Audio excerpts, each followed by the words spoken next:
മേഘ, നമ്മുടെ UDF സർക്കാരിന് ഇപ്പോൾ പഴയ പോലെ ഒരു എന്താ പറയുക ഒരു ആർജവമില്ല എന്ന് എനിക്ക് തോന്നുന്നു. കാരണം കളിക്കാൻ എതിർവശത്ത് സ്ട്രോങ് ആയിട്ടുള്ള ഒരു ഓപ്പണന്റ് ഉണ്ടെങ്കിൽ ഒരു കളിക്കുമ്പോൾ ആ കളി കാണാൻ നമുക്കൊരു ഉഷാറുണ്ടല്ലോ. ഇപ്പോൾ ഈ ഒരു കളിയിൽ ഓപ്പണൻ്റായ LDFന് ഇപ്പോൾ പഴയ പോലെ ഒരു എനർജി ഇല്ല. കാരണം അവരുടെ ആ ഒരു ടീമിലെ അംഗങ്ങൾ തന്നെ ഭയങ്കര അവർ തമ്മിൽ ഒരു എന്താ പറയുക ഒരു മിസ്ഇൻഫർമേഷൻ അല്ലെങ്കിൽ അവർക്ക് തമ്മിൽ ഒരു ചേർച്ചയില്ലായ്മയാണ് പൊതുവെ കാണുന്നത്, സഭയ്ക്ക് ഉള്ളിലായാലും പുറത്തായാലും. ഇപ്പോൾ ഓപ്പോസിറ്റ് ആളില്ലെങ്കിൽ പോലും UDF സർക്കാർ നല്ല എനർജിയിൽ തന്നെയാണ് മുന്നോട്ട് പോകുന്നത്. എന്നിരുന്നാൽ തന്നെയും ഇടതുപക്ഷം അവകാശപ്പെട്ടിരുന്ന ഒരു കാര്യമുണ്ടല്ലോ, ഞങ്ങൾ പ്രതിപക്ഷത്തിരിക്കുന്ന ഞങ്ങളെയാണ് നിങ്ങൾ കൂടുതൽ ഭയക്കേണ്ടതെന്ന് പറയുന്നുണ്ട്. ഭരണപക്ഷത്താണെങ്കിലും പ്രതിപക്ഷത്താണെങ്കിലും ഭയക്കേണ്ട ആവശ്യമില്ല എന്ന് കഴിഞ്ഞ ഒരു മാസമായി അവർ നിരന്തരമായി തെളിയിച്ചുകൊണ്ടേയിരിക്കുകയാണ്. അപ്പോൾ ക്രിയാത്മക പ്രതിഷേധമാകുമെന്ന് പറഞ്ഞ് പ്രതിപക്ഷ കസേരയിലോട്ട് കയറിയിരിക്കുന്നു. ക്രിയാത്മകവും ഇല്ല, പ്രതിപക്ഷവും ഇല്ല, പ്രതിഷേധവും ഇല്ല.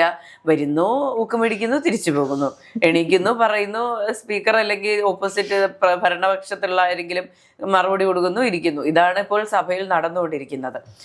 അതോടൊപ്പം തന്നെ ഇവർ ഉന്നയിക്കുന്ന ഇപ്പം മിണ്ടാതിരിക്കുകയാണോ എന്നൊന്നും പറയാൻ പറ്റില്ല കേട്ടോ. പറയുന്നുണ്ട്, എന്തൊക്കെയോ പറയുന്നൊക്കെയുണ്ട്. പല വിഷയങ്ങളിലും എണീറ്റ് നിന്ന് പ്രതിഷേധിക്കുന്നുണ്ട്. ഈ പ്രതിഷേധിക്കുന്ന വിഷയങ്ങൾ നമുക്കൊന്ന് പരിശോധിക്കാം. ഒന്നാമത്തെ വിഷയം PM ശ്രീയുമായി എന്തുകൊണ്ട് മുഖ്യമന്ത്രി VD സതീശൻ മുന്നോട്ട് പോകുന്നു? അപ്പോൾ VD സതീശൻ തിരിച്ചു ചോദിക്കുകയാണ്, നിങ്ങൾ എന്തിനാ ഒപ്പിട്ടത്? കഴിഞ്ഞില്ലേ? ഇനി ഇതിനപ്പുറത്തേക്ക് എന്ത് പറയാനാണ്? ചോദ്യമില്ല, പിന്നെ ഉത്തരവില്ല. അതെ, അപ്പോൾ പിണറായി വിജയന് തിരിച്ചൊന്നും പറയാൻ പോലും ഇല്ലാത്ത സാഹചര്യമായി പോവുകയാണ്. ഒന്നും പറയണം, മിണ്ടാണ്ടിരിക്കുക എന്നല്ലാതെ. ഒന്ന് ആലോചിച്ച് നോക്കും, ഇപ്പോൾ CPIയുടെ സപ്പോർട്ട് ഉണ്ടായിരുന്നില്ല PM ശ്രീയിൽ. CPM സ്വന്തം പാർട്ടിയിൽ പോലും ചർച്ച ചെയ്യാതെയാണ് PM ശ്രീയിൽ പോയി ശിവൻകുട്ടിയോടൊപ്പം പോയി ഒപ്പിട്ടത്. അപ്പോൾ സ്വാഭാവികമായിട്ടും ഒരു പ്രശ്നമുണ്ടായാൽ പാർട്ടി ഡിഫെൻഡ് ചെയ്യാൻ ശ്രമിക്കുന്നൊക്കെയുണ്ട്. എന്നിരുന്നാൽ തന്നെയും അതങ്ങോട്ട് നടക്കുന്നില്ല. കാരണം പാർട്ടിക്കുള്ളിൽ തന്നെ ഈ പറഞ്ഞ അഭിപ്രായ വ്യത്യാസം ഉണ്ടായിരിക്കുകയല്ലേ. PM ശ്രീ അവരോട് ചോദിച്ചിട്ടല്ലല്ലോ ഒപ്പിട്ടത്. അപ്പോൾ പിണറായിയുടെ നാവടങ്ങി പോകുന്നു. അതേസമയം VD സതീശൻ അതിൽ നിന്ന് പിന്മാറാൻ സാധിക്കാത്തത് കൊണ്ടാണ് മുന്നോട്ട് പോകേണ്ടി വരുന്നത് എന്ന് പറയുന്നു. കഴിയുന്നതെല്ലാം ചെയ്യാമെന്ന് അവകാശപ്പെടുന്നു. അങ്ങനെ ആ ചാപ്റ്റർ അങ്ങ് ക്ലോസ് ആവുന്നു. ഇനി അടുത്തൊരു വിഷയം പറയൂ, എന്തായിരുന്നു? അടുത്തത് നമ്മുടെ വീര്യം കുറഞ്ഞ മദ്യത്തിന്റെ ടാക്സ് കുറയ്ക്കുക എന്നുള്ളൊരു നയമായിരുന്നു. അതെ, അപ്പോൾ വീര്യം കുറഞ്ഞ മദ്യത്തിന്റെ ടാക്സ് കുറയ്ക്കുന്നത് എന്തിന് എന്നുള്ള ചോദ്യവുമായിട്ട് വരുന്നു. അറ്റ്ലീസ്റ്റ് ഒരു ബേസിക് സ്റ്റഡി നടത്തുക, വാലിഡ് ആയിട്ടുള്ള പോയിന്റുകളുമായിട്ട് വന്ന് ഡിഫെൻഡ് ചെയ്യുക. അതാണ് ഈ പറഞ്ഞ ക്രിയാത്മക പ്രതിപക്ഷം എന്ന് പറയുന്നത്. ഇപ്പോൾ ഇടതുപക്ഷത്തിന് എന്താണ് ക്രിയാത്മക പ്രതിപക്ഷം എന്നുള്ള വാക്കിന്റെ അർത്ഥം അറിയില്ല എന്ന് തോന്നുന്നു. ഇതാണ് ശരിക്കും ഉദ്ദേശിക്കുന്നത്. ഒരു വിഷയം ഉണ്ടാകുമ്പോൾ അതിനെ ക്രിയാത്മകമായി ഇടപെട്ട് അതിൽ കാര്യമായിട്ടുള്ള കഴമ്പുള്ള പോയിന്റുകൾ പറഞ്ഞ് ഡിഫെൻഡ് ചെയ്യുക. അല്ലെങ്കിൽ നല്ലൊരു പദ്ധതിയാണെങ്കിൽ രണ്ട് കൈയടിച്ചങ്ങോട്ട് സപ്പോർട്ട് ചെയ്യുക. ഭരണപക്ഷം അതങ്ങ് ചെയ്തോളൂ. അവർ നടത്തിയ മറ്റൊരു പ്രതിഷേധം അത് ഏറെ ചിരി പടർത്തിയെന്നുള്ള പറയാൻ വേണമെങ്കിൽ, അതായത് അല്ല, ഈ മദ്യനയത്തിൽ കുറച്ചുകൂടെ കാര്യങ്ങൾ പറയാനുണ്ട്. ഓക്കെ, ഇത് ഞാൻ ഒന്ന് പറഞ്ഞു തരട്ടെ. അതായത് ഇപ്പോ PM ശ്രീ വിഷയത്തിൽ സഖാക്കൾ സമരം നടത്തി അവിടുന്ന് പോലീസിന്റെ ജലപീരങ്കി കൊണ്ട് പരിക്കേറ്റല്ലോ. അപ്പോ ഈ റോട്ടിൽ കിടന്ന ചെളികളുള്ള ഒരു കുപ്പിയിലാക്കി രാജന്റെ കയ്യിൽ ഒരാൾ കൊടുക്കുന്നു. രാജൻ നേരെ പിണറായി വിജയന്റെ കയ്യിൽ കൊടുക്കുന്നു. പ്രതിപക്ഷ നേതാവ് എന്ത് സഭയിൽ നിർത്തി ഈ ഒരു പോലീസ് ജലപീരങ്കിയിൽ നിന്നുള്ള വെള്ളം അമീബിക് മസ്തിഷ്ക ജ്വരത്തിന് കാരണമാകും എന്ന രീതിയിൽ വാദവുമായി മുന്നോട്ട് വരുന്നു. അതും അടവടലെ ജീറ്റി പോകുന്ന കാഴ്ചയായിരുന്നു കഴിഞ്ഞ ദിവസം നമ്മൾ കണ്ടത്. പിണറായി എനിക്കങ്ങ് പാവം തോന്നി, പറ്റിച്ചതാ, എല്ലാരും കൂടെ അങ്ങ് പറ്റിച്ചതാ. അല്ലാണ്ട് ഇപ്പൊ എന്താ പറയാനാ? അദ്ദേഹത്തിന്റെ കയ്യിലൊരു കുപ്പി പാസ് ചെയ്യുന്നു എന്നാണ് വിഷയം എന്ന് പറയുന്നു. അപ്പൊ അദ്ദേഹം എന്താ വിചാരിക്കുന്നത്, ജലപിരങ്കിൽ നിന്ന് വെള്ളം വരുന്നെങ്കിൽ നേരിട്ട് പിടിച്ച് കൊണ്ടു കൊടുക്കുന്നു എന്ന്. അദ്ദേഹം തന്നെ ആ ഫോട്ടോ കണ്ട് ഞെട്ടിപ്പോയി എന്നാണ് കേട്ടത്. അപ്പോൾ കമ്മിങ് ബാക്ക് ടു മദ്യനയം, അതിനെപ്പറ്റി നമ്മൾ സംസാരിക്കാനുണ്ട്. ഇപ്പോൾ ഇപ്പോൾ മദ്യനയത്തിനെതിരെ ഏറ്റവും കൂടുതൽ വന്ന വലിയ KN ബാലഗോപാൽ ഉന്നയിച്ച വലിയൊരു വിഷയം എന്ന് പറയുന്നത് ഒരു ധനകാര്യ ബില്ല്. ഇപ്പോൾ മദ്യത്തിന്റെ നികുതി നിശ്ചയിക്കുന്നതുമായി ബന്ധപ്പെട്ട ഒരു ധനകാര്യ ബില്ല് അവതരിപ്പിക്കുകയാണ്.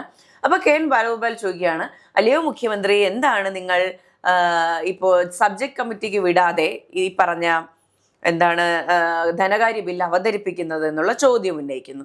അപ്പൊ VD സതീശൻ അങ്ങോട്ട് എണീറ്റിട്ട് ഫസ്റ്റ് ചോദ്യം, ധനകാര്യ ബില്ല് ഈ പറഞ്ഞ സബ്ജക്ട് കമ്മിറ്റിക്ക് വിടാതെ അവതരിപ്പിച്ച ചരിത്രമുണ്ട്.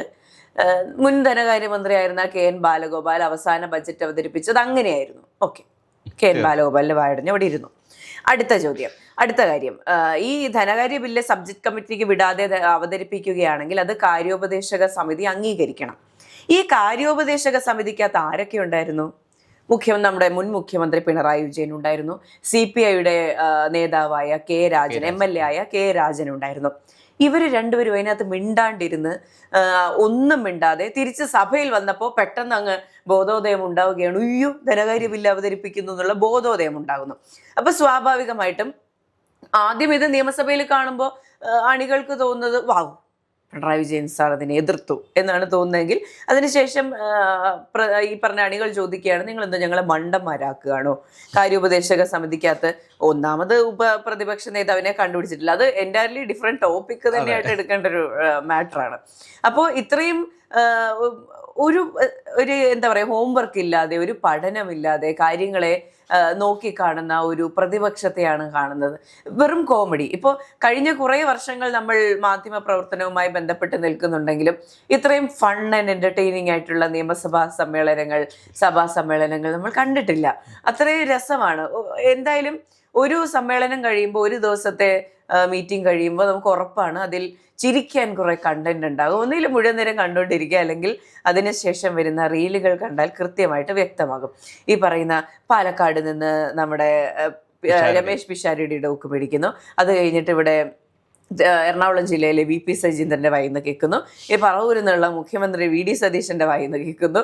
എല്ലാരും അറഞ്ചം കേരള, അതെ, പാൻ കേരള ഊക്ക് മേടിക്കുന്ന ഒരു മുന്നണിയായി LDF മാറിക്കൊണ്ടിരിക്കുകയാണ്. പക്ഷെ ഇതെല്ലാം കാണുമ്പോൾ ഈ ഒരു ഇടതുപക്ഷത്തിന്റെ കൂടെ ഇത്ര വർഷം ഉറച്ചു നിന്നവർക്ക് എന്ത് തോന്നും? കാരണം ഇവരൊരു പ്രതീക്ഷയോടെയാണ് ജനങ്ങളെല്ലാം ഒരു 35 പേരെങ്കിൽ 35 ജനപ്രതിനിധികളെ നിയമസഭയിലേക്ക് പറഞ്ഞയക്കുന്നത് ഏറെ പ്രതീക്ഷകളായിട്ടാണ്, അല്ലെങ്കിൽ അവര് വർഷങ്ങളായി തുടരുന്നതാണ്. അപ്പോൾ ഈ ഭരണപക്ഷത്തിൽ നിന്ന് അല്ലെങ്കിൽ സംസ്ഥാന സർക്കാരിൻ്റെ ഓരോ ഭാഗമായിട്ടുള്ള ഓരോ മന്ത്രിമാരുടെയും MLA കയ്യിൽ നിന്ന് ഇവർ ചോദിച്ച് വാങ്ങുന്ന മറുപടി, ഇത് ഈ തിരഞ്ഞെടുക്കപ്പെട്ട ഈ പാവപ്പെട്ട ജനങ്ങൾക്ക് കൂടി അവരെ നിരാശരാക്കുക അല്ലെങ്കിൽ അവരെ മണ്ടന്മാരാക്കുന്ന ഓരോ പ്രവൃത്തിയാണ് ഇപ്പോൾ പ്രതിപക്ഷ നിയമസഭയിൽ ഇരുന്ന് കാണിക്കുന്നത്. അതെ, അപ്പോൾ അവരുടെ മണ്ഡലങ്ങളിലൊക്കെ തോന്നുന്നുണ്ടാവും ഇവരെ അങ്ങ് ജയിപ്പിക്കേണ്ടായിരുന്നു, നാണക്കേടായി എന്നുള്ള തോന്നലുണ്ടാവും. പക്ഷെ 35 പേരെങ്കിലും വേണ്ടേ? 35, 3, 38 പേരെങ്കിലും ഒരു പ്രതിപക്ഷമാകുമ്പോൾ വേണ്ടേ? അതിലും താഴെ പോകുന്നതൊക്കെ വളരെ പരിതാപകരമാണ്. അതുമല്ല, ഏതൊരു സർക്കാരിനും ഓപ്പോസ് ചെയ്യാൻ ആൾക്കാർ വേണം എന്നാണ് എൻ്റെ അഭിപ്രായം. അപ്പോൾ നമ്മൾ ഈ 35 എന്ന് കേൾക്കുമ്പോൾ, എനിക്ക് ഈ 35 എന്നുള്ള എണ്ണം കേൾക്കുമ്പോൾ ഓർമ്മ വരുന്നത് 1000 ഷാഫിക്ക് അരക്കാണെന്ന് എന്താ പറയുന്നത്, എങ്ങനെയാണ് ഇത് ആൾക്കാർക്ക് പറയാൻ തോന്നുന്നത് എന്ന് എനിക്ക് എപ്പോഴും മനസ്സിലാകുന്നില്ല. എനിക്ക് തോന്നുന്നു വോട്ടിന്റെ എണ്ണത്തിലാണെന്ന് തോന്നുന്നു. 1000 വോട്ട് ഷാഫിക്ക് കിട്ടുമ്പോൾ 1/2 വോട്ട് സ്വരാജിന് കിട്ടുന്നു, അങ്ങനെ എന്തെങ്കിലും ആയിരിക്കും.